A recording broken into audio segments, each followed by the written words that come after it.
So hi everyone, this is Abir from Hotspot. Today we're joined by MKOI's head coach Melzhet after their series against T1. Obviously, first of all, it's kind of unlucky that you guys haven't been able to take the win, and the World's run basically has come to an end. What did you tell to the teams after the series? I didn't have much time because I was requested to do an interview live, and then are requested to do interviews. But I was checking on them. Of course, they are sad. Uh, they are aware of what went wrong, so I'm really happy of that because that means that they can grow. And now is what we talk so little is just get ready for the next year because it starts now already. Be more prepared the next time. I wanted to, before we go into the series, I kind of wanted to ask how was the preparation going into the match, because you had, I would say, a strong series against Team Secret Wales, although it was a little bit messy. What guys did you work on specifically over the past 2 days, and then who did you identify as T1's main threat or main element to look into? Um, okay, what we have been working this whole world, it was going more deep and playing better with the tempo and condition and invade more the enemy jungle and control deep the enemy jungle to get the info and take better decisions. I think didn't click till yesterday.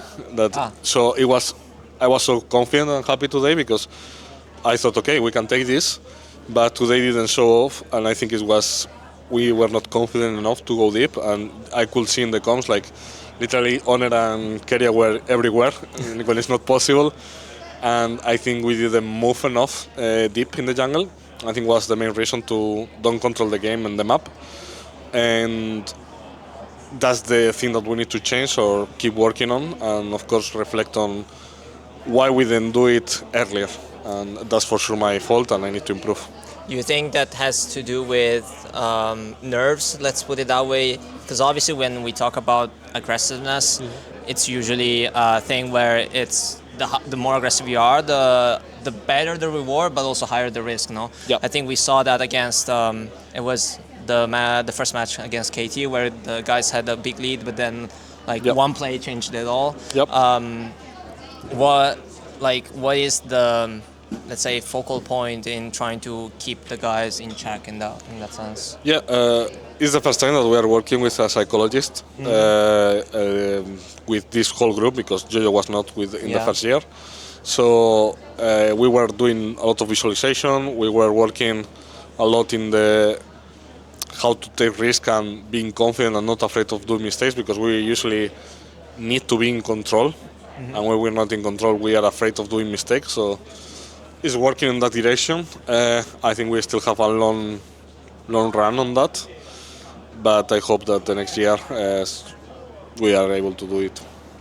I mean, because I think I was talking to Wipo before, and he also said that the gap between West and the East has usually been around the mid and late game fights. We saw that at MSI, we saw that at EWC as well, and then basically it all comes down to kind of how the teams deal with the stress that stacks up over the course of the game. You said that you previously mentioned a psychologist to help with that. Can you kind of go and elaborate on how the psychologist can help with this?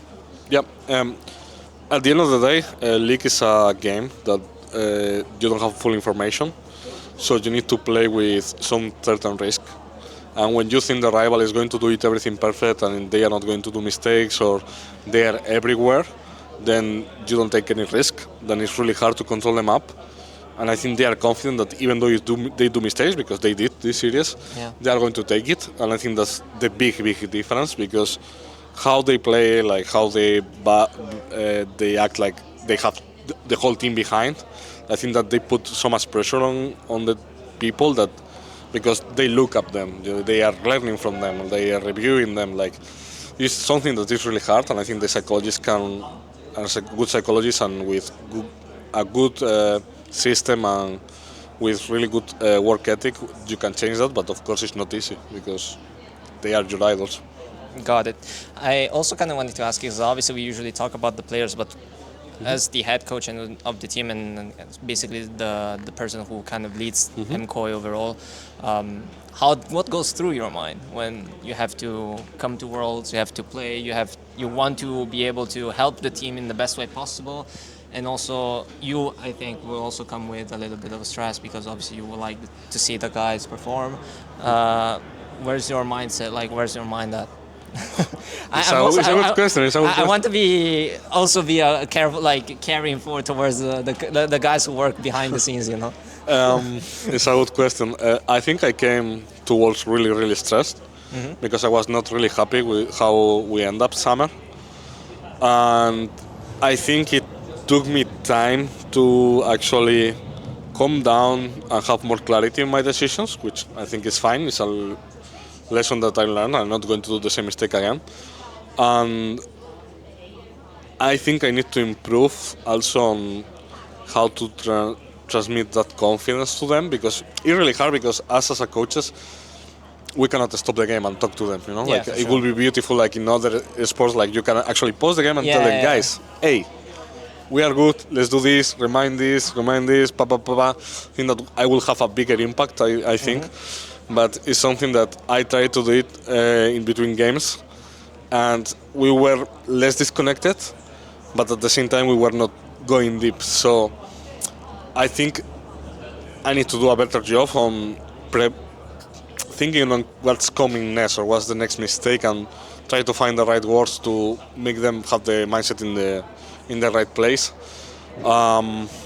And for sure, the whole year I should do a better job. That now I learned, I improved. Now I have a bigger staff, so I am already in my mind thinking what's coming next, and that's it. Okay, we already lost, so.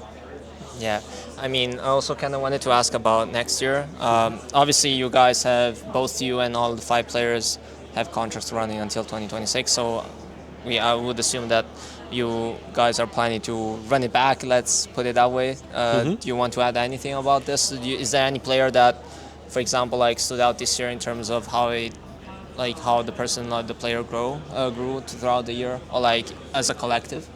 I think Anything you want to everyone praise? grew. Now we have, as you said, the last year of contract. I think now is the final proof, like if we have what it takes. And after that, of course, things need to change. So I know who is going to keep staying in this team or who's not. I didn't thought about it. I was just focusing on what's next. But it's something for sure that we need to reflect on it. One last question. It's not related to the team itself, but like obviously as a coach, you get to see a lot of players, teams when you go into scrims on stage, whether stuff like that. Is there any player that stood out to you at this Worlds that you think caught your eye or caught your attention? I think there is tons of amazing players. Like individually, some guys are crazy. But I will say props to Honkyu and Dogo. I think they are playing really good, and it's a big surprise because it's not something that you expect. Okay, Canyon and all of those guys are going to play good for sure. Yeah, for sure. So yeah, I think those two. I think they did it really well, and I want to give them recognition. But I think there is amazing players everywhere. Today, Faker played really good. Canyon, Chovy, all of those guys are insane. What do you think about G2's hopes? I don't know if you saw the draw, but they're going against Top Esports. For sure they can in the win. quarterfinals. They can win. They can win it. They can win. Okay, perfect. I hope they are confident. Any last message to the fans to round off the interview? Thanks for supporting us and cheering for us. I hope you keep doing it, but as I said, we are not going to give up. We are going to keep growing, keep improving. And I hope now you cheer for G2. Let's make them feel helped and motivated to make Europe going to semis. I think that will be great. Perfect. Thank you a lot, Melzhet. Thank you. Good luck with next year. Hopefully we can run it back in a better form. Yeah. Thank you.